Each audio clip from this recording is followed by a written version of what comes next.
Olá, turma do nono ano, bom dia, sejam todos bem-vindos a mais uma aula de gênero, leitura e análise. E hoje nós vamos fazer a correção da atividade da página 11 e 12 e 13. Nós vamos estar lendo também o nosso paradidático, um olhar sobre os militantes, né? Que nessa primeira parte aqui nós estamos falando sobre conto psicológico, que é o conto da nossa imaginação, nosso psicológico, que tudo depende de nós. Então nós temos assim uma mente onde o que nós colocamos na nossa mente é o que nós conseguimos. Se nós pensamos positivo, ela vai nos transmitir ideias positivas. E o conto, quando fala uma esperança, esse conto tanto nos fala da esperança que devemos ter com tudo que for fazer, quanto do animal a esperança.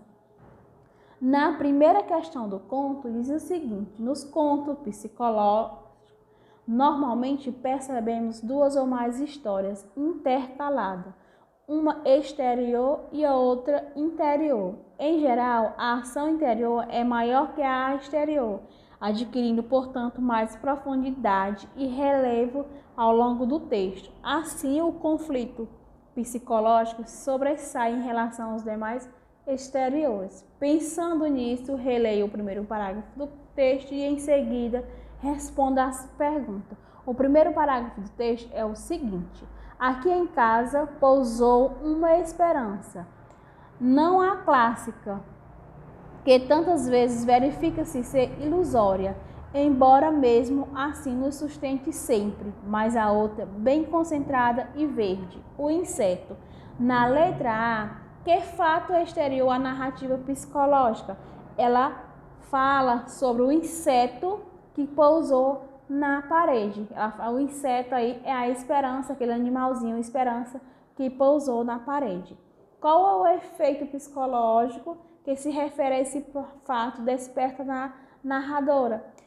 A narradora ela começa a pensar e refletir sobre o sentimento da esperança. Ela vai pensando e refletindo sobre a esperança, por que devemos ter a esperança. Na segunda, pede para a gente ler a frase do conto: aqui em casa pousou uma esperança. No texto de Clarice Lispector, podemos atribuir dois sentidos à palavra esperança.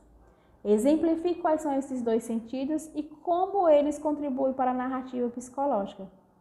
Pronto. A palavra, ela refere aos dois sentidos. Vamos aqui. O primeiro sentido ao animal, que é o inseto.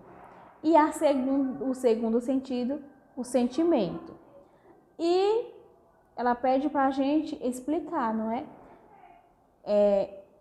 A gente temos que ver que essa duplicidade semântica permite a autora narrar a vida interior dos personagens a partir do fato. Assim, quando a narradora diz que não sabia se chegar, infelizmente, na hora certa de perder a esperança, podemos chegar às duas interpretações. Em uma relação do inseto e a outra referente à própria narradora e sua relação com o sentimento da esperança, marcando uma narrativa de experiência interior. Daí temos o caráter psicológico do conto, onde ela fala dessa esperança, tanto do sentimento que devemos ter essa esperança, quanto do inseto. Na terceira, no início do conto, a narradora apresenta seu ponto de vista sobre a esperança. Qual é o ponto dela?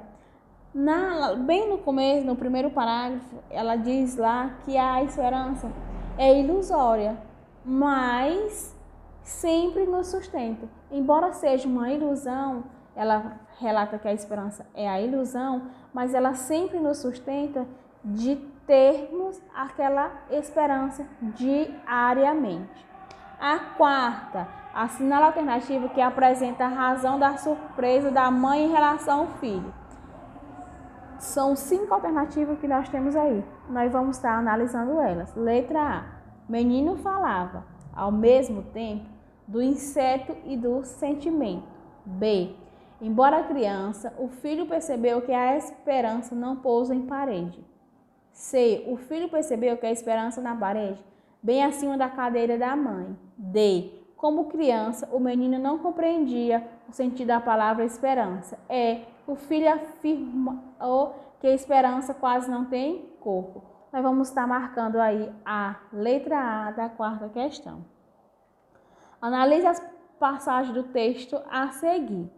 Primeira passagem. Esperança é coisa secreta e costuma pousar diretamente em mim, sem ninguém saber e não acima de minha cabeça numa parede. Segunda passagem. Eu disse fracamente confusa, sem saber se chegara, infelizmente, a hora certa de perder a esperança. Nós vamos assinalar a relação, a alternativa correta, com relação a essas duas passagens. Nós vamos dizer que na primeira, a esperança do que a narradora fala é o sentimento, e isso é verdade. Então, nós iremos marcar a letra A. E como ocorre normalmente os textos narrativos, nós temos